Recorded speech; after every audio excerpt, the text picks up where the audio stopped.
Après une première journée qui a connu un vif succès, la seconde journée des assises de l'insertion s'est poursuivie aujourd'hui au Palais des Sports du Gosier.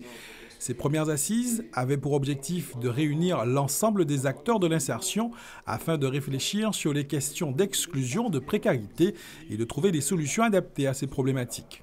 Piloter et coordonner la politique d'insertion est une nécessité aujourd'hui en Guadeloupe. Donc il y a lieu avec le Conseil général qui est au cœur de ce dispositif, avec la région, avec les services de l'État, avec Pôle emploi, avec la mission locale et aussi en particulier avec le monde économique. On parle d'insertion.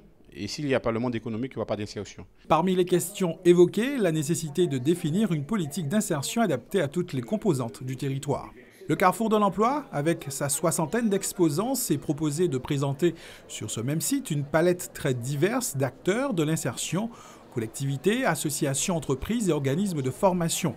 Des ateliers de connaissance du marché du travail, de la connaissance de soi, de création d'activités et d'édition de CV ont été proposés afin d'augmenter les chances des candidats à l'insertion.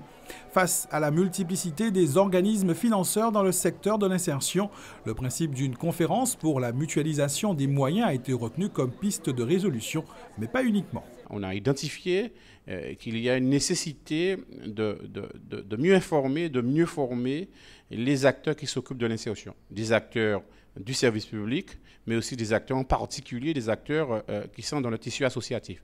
Aujourd'hui, les associations vivent une situation difficile et qu'il est important pour nous de renforcer leur ingénierie, leur capacité d'ingénierie administrative, technique et financière, pour qu'ils puissent être en capacité de développer des ingénieries de projet et d'avoir une capacité de rendre durable l'activité de l'association et de pouvoir mieux accompagner ces jeunes.